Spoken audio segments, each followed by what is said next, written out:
Terima kasih Ibu, terima kasih teman-teman. Saya atas nama Priska Paula Panggul akan membawakan materi mengenai bimbingan konseling anak usia dini yang berkaitan dengan penyesuaian diri anak.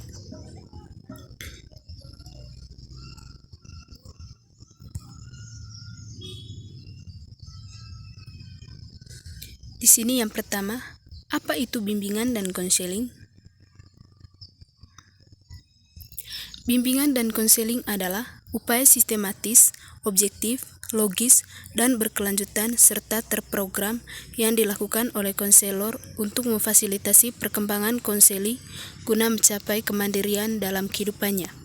Bimbingan dan konseling juga dapat didefinisikan sebagai proses interaksi antara guru bimbingan konseling dengan peserta didik, baik secara langsung maupun tidak langsung, untuk membantu peserta didik agar dapat mengembangkan potensi dirinya ataupun memecahkan masalah yang dialaminya.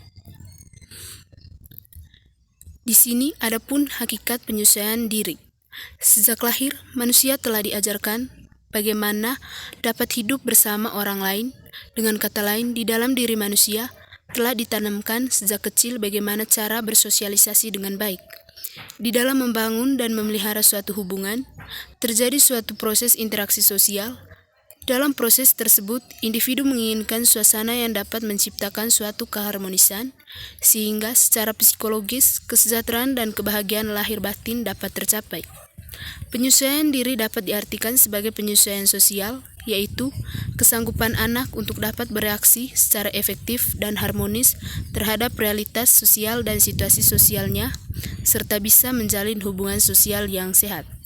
Dalam melakukan proses penyesuaian diri, anak mengalami proses belajar, yaitu belajar memahami, mengerti, dan berusaha untuk melakukan apa yang diinginkan oleh dirinya maupun lingkungannya, karena manusia selalu mendambakan kondisi yang seimbang di dalam memenuhi kebutuhan, dorongan, dan keinginan yang ada pada dirinya sesuai norma-norma atau aturan yang berlaku di dalam masyarakat. Adapun faktor-faktor yang mempengaruhi penyesuaian diri anak usia dini. Kemampuan anak mengelola masalah atau konflik yang dihadapinya serta mampu menyesuaikan diri dengan tuntutan dari lingkungannya dipengaruhi oleh beberapa faktor. Menurut Horlock, ia mengemukakan ada 4 faktor yang mempengaruhi keberhasilan individu dalam menyesuaikan diri, yaitu yang pertama, tergantung di mana anak itu dibesarkan, yaitu kehidupan dalam keluarga di mana anak tersebut dibesarkan. Yang kedua, model yang diperoleh anak di rumah, terutama dari orang tuanya. Yang ketiga, motivasi untuk belajar dilakukan penyesuaian diri dan sosial. Yang keempat, bimbingan dan bantuan yang cukup dalam proses belajar penyesuaian diri. Berdasarkan pendapat beberapa ahli, dapat ditarik suatu kesimpulan bahwa secara umum, faktor-faktor yang mempengaruhi penyesuaian diri anak usia dini dapat dikelompokkan menjadi 2, yaitu yang pertama, faktor internal, yaitu faktor yang berasal dari dalam diri anak yang meliputi kondisi jasmani atau fisik, emosi, kematangan intelektual, moral, dan religius, sosial, serta motivasi untuk belajar. Yang kedua, faktor eksternal, yaitu faktor-faktor yang berasal dari lingkungan atau dari luar diri anak, meliputi kondisi lingkungan, yaitu lingkungan rumah, lingkungan keluarga, dan lingkungan sekolah, modeling dari orang tua. Kesulitan-kesulitan anak usia dini dalam menyesuaikan diri. Dalam beradaptasi dengan lingkungannya, tidak selalu dapat beradaptasi dengan baik. Ada kalanya anak mengalami hambatan di dalam proses penyesuaian diri.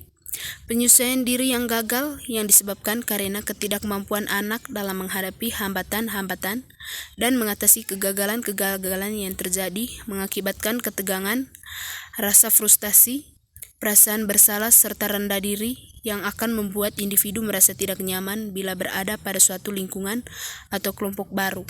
Hal ini dapat menjadikan anak tersebut terasing atau isolation.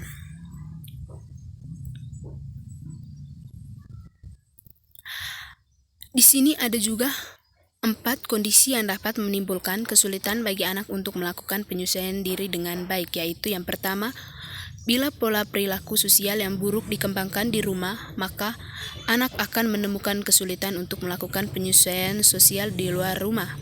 Yang kedua, bila di dalam rumah atau lingkungan keluarga, anak kurang memberikan modeling perilaku yang baik, anak akan mengalami hambatan yang serius dalam penyesuaian diri di luar rumah.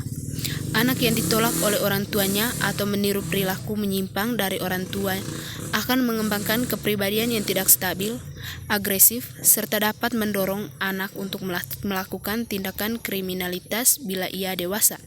Yang ketiga, kurangnya motivasi untuk belajar melakukan penyesuaian sosial sering timbul dari pengalaman sosial awal yang tidak menyenangkan, sehingga anak tidak memiliki motivasi kuat untuk berusaha melakukan penyesuaian sosial yang baik di luar rumah.